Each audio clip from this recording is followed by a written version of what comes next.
مشخصات کتاب نام کتاب اسرار عبادت و فلسفے روزہ تالیف استاد سید جواد نقوی ناشر مطب پبلیکیشنز اشاعت اپریل 2021 بمناسبت مان رمضان المبارک یہ مضمون مشرب ناب شمارہ نمبر 69 سے لیا گیا ہے۔ اعوذ باللہ من الشیطان الرجیم، بسم اللہ الرحمن الرحیم۔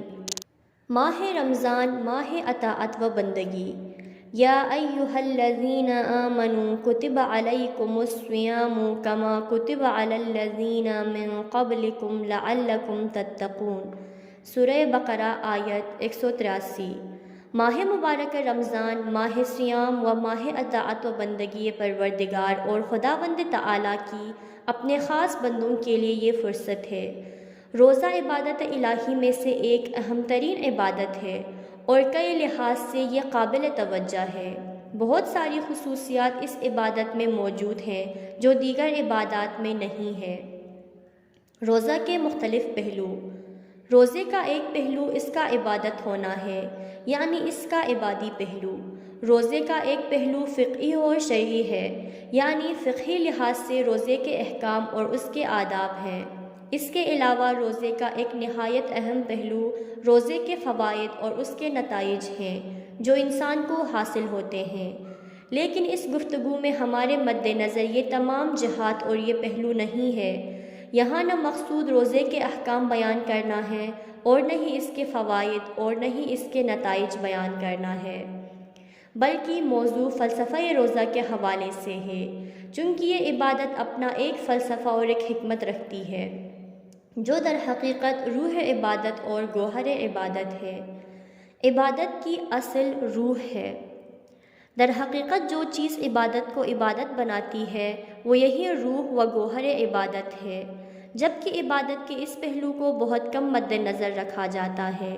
یہی وجہ ہے کہ لوگوں کو عبادت بوجھ وغیرہ محسوس ہوتی ہے، مخصوصاً روزے جیسی عبادت۔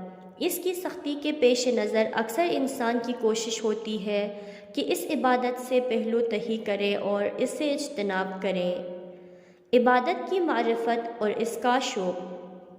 اگر ہم روح عبادت اور فلسفہ عبادت سے آشنا ہوں تو خداوند تبارک و تعالیٰ سے التجا و حسرت کریں گے کہ روزے اتنے کم کیوں ہیں۔ یہ حقیقت ہے کہ اگر روح عبادت و روح روزہ و فلسفہ روزہ ہمیں معلوم ہو جائے تو سب سے بڑی حسرت یہ ہوگی کہ روزے کے لیے اتنے کم ایام کیوں ہیں، فقط 1 مہینہ یا فقط 30 دن کیوں ہے۔ ایک کاش کی سال بھر روزہ ہوتا، بلکہ ایک کاش کی عمر بھر روزہ ہوتا، اور وہی حالت ہوتی جو امام زین العابدین علیہ السلام کی ہوتی تھی۔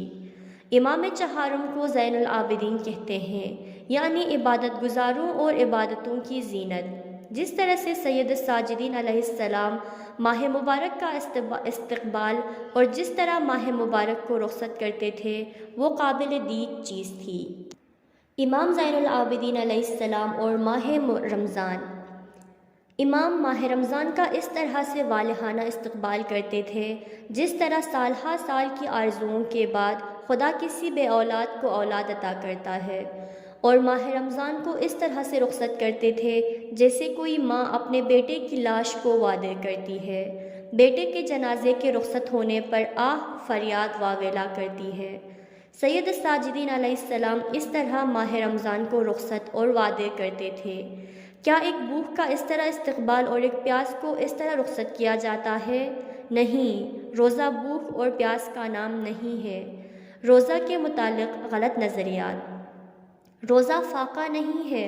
روزے اور فاقے میں بہت فرق ہے۔ عام طور پر جو ہم روزہ کے متعلق سنتے ہیں، خصوصاً آج کل میڈیا پر جتنی بھی روزے کے متعلق بحث ہے وہ روزے کی رغبت دلانے و روزے کے فوائد بتانے کے لیے ہے، نہ کہ روزے کی حکمت و فلسفہ بتانے کے لیے ہے۔ ٹی وی پر بھی میڈیکل اسپیشلسٹ لا کر بٹھاتے ہیں جو آ کر ہمیں صرف روزے کے فوائد بتاتے ہیں کہ روزہ رکھنے سے آپ کے خون میں چربی کی مقدار کم ہو جائے گی، روزہ رکھنے سے آپ کی شوگر کنٹرول ہو جائے گی، روزہ رکھنے سے آپ کا بلڈ پریشر نارمل ہو جائے گا، روزہ رکھنے سے آپ کا وزن مناسب ہو جائے گا۔ لیکن اگر روزہ نہ بھی رکھیں بلکہ صرف فاقہ کریں تو بھی یہ سب کچھ نصیب ہوتا ہے۔ عبادت کا تعلق روح سے ہے۔ فاقہ ایک اچھی چیز ہے، طبی لحاظ سے بھی اس کے اچھے اثرات ہیں، روح کے لیے بھی فاقہ اچھی چیز ہے اور جسمانی فوائد بھی اس میں موجود ہیں۔ لیکن روزہ جسم کے لیے نہیں ہے، روزہ عبادت ہے اور جسم عبادت نہیں کر سکتا، بلکہ انسان کی روح عبادت کرتی ہے۔ روزہ دار بھی انسان کی روح ہی ہے، شاید روح کو فاقوں سے کوئی فائدہ نہ ہو۔ روزہ کا ظاہر اور اس کے اثرات۔ فاقے کے فائدے الگ ہیں جبکہ روزے کا فلسفہ الگ ہے۔ عبادت ہونے کے لحاظ سے ہر عبادت کے اندر ایک سر، ایک راز اور ایک فلسفہ کار فرما ہے، یعنی وہ روح، وہ گوہر جس کی وجہ سے خداوند تبارک و تعالی نے اس عبادت کو انسان کے لیے مقرر و منظور کیا ہے۔ اگرچہ ہر عبادت کے کچھ ظاہری احکام بھی ہیں جو رسالہ عملیہ توضیح المسائل میں درج ہیں، یہ عبادت کا ظاہری روپ بتاتے ہیں۔ اگر عبادت کو آپ انسان سے تشبیہ دیں کہ جس طرح انسان کا ایک بدن ہے اور ایک روح، اسی طرح عبادت کا بھی ایک بدن ہے اور ایک روح۔ جس طرح انسان کے جسم کی غذا ہے، انسان کے جسم کے کچھ اپنے خاص قوانین و ضابطے ہیں، خاص حدود ہیں، بیماریاں اور دوائیں ہیں، اسی طرح عبادتوں کا بھی ظاہر ہے، عبادتوں کا بدن اور اس ظاہر عبادت کے لیے مخصوص احکام ہیں۔ جب ہم عبادات کے وہ سارے کام انجام بجا لائیں، خواہ نماز ہو یا روزہ، حج ہو یا زکوٰۃ، خمس ہو یا دیگر جتنی بھی مستحب و واجب عبادات موجود ہیں، اگر ہم توضیح المسائل میں موجود جتنے بھی احکام ہیں وہ سب کے سب بجا لائیں تو یہ ہم نے عبادات کا ظاہر ادا کیا ہے۔ عبادت کا بدن و فقط جسم عبادت وجود میں آیا ہے، اس عبادت میں ابھی روح پیدا نہیں ہوئی۔ جیسے ہم نے نماز کے لیے وضو کر لیا اور وضو کے بعد قبلہ رخ کھڑے ہو گئے، نیت کر لی، سورہ حمد کی تلاوت کر لی اور اس کے بعد ایک سورہ پڑھ لیا، پھر اس کے بعد رکوع میں چلے گئے، اس کے بعد سجدہ کیا، اسی طرح عبادت کے یہ سارے احکام اگر آداب کے ساتھ بجا لائیں تو ہم نے صرف عبادت کا ظاہر ایجاد کیا ہے، عبادت کا بدن وجود میں آیا ہے۔ عبادت میں نیت و ارادہ کی اہمیت۔ اب اس بدن اور پیکر عبادت میں روح کی ضرورت ہے تاکہ یہ عبادت بن جائے۔ اس عمل کو عبادت کہا جاتا ہے۔ وضو کرنے کے لیے چہرہ دھونا، ہاتھ دھونا ایک عبادت ہے۔ ہم گرمی دور کرنے کے لیے بھی دن میں کئی دفعہ نہاتے یا منہ سے گرد و غبار صاف کرنے کے لیے اسے دھوتے ہیں، اسے عبادت نہیں کہتے، لیکن وضو کے دوران جب یہی چہرہ دھوتے ہیں تو اس کو عبادت کہتے ہیں۔ ہم صبح و شام اٹھتے ہیں، اس اٹھنے بیٹھنے کو عبادت نہیں کہتے، لیکن نماز کے دوران جب اٹھتے بیٹھتے ہیں تو اس اٹھنے بیٹھنے کو ہم عبادت کہتے ہیں۔ ہماری یہ حرکات اور یہ اعمال عبادت کہلاتی ہیں۔ حقیقت عبادت کی بہترین تشبیہ۔ عبادت عبودیت سے ہے، عبودیت یعنی بندگی اور عبادت یعنی اظہار بندگی۔ عبادت کے لیے اپنے اعمال کے اندر روح عبادت اور گوہر عبادت ایجاد کرنا ہے۔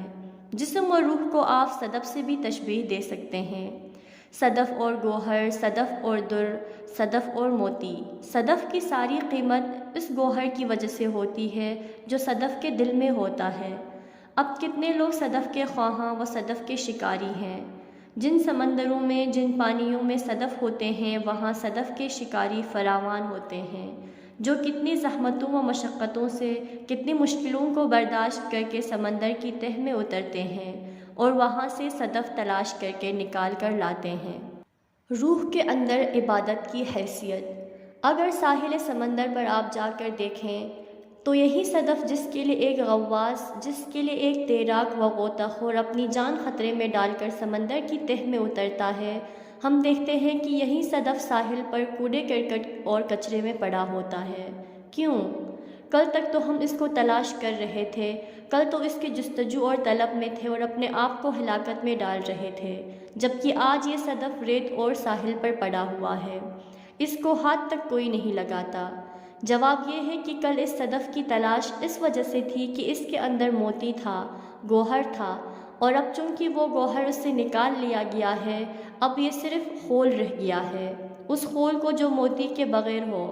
اگرچہ کل کتنا قیمتی تھا، لیکن جب گوہر نکال لیا جائے تو پیچھے جو بچ جاتا ہے وہ کوڑے کرکٹ میں پھینک دیتے ہیں، اس کو کوئی اٹھاتا بھی نہیں۔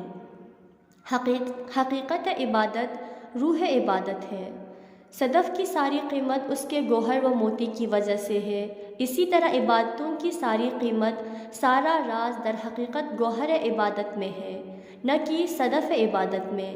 عبادتوں کا بھی ایک صدف ہے اور ایک گوہر و موتی۔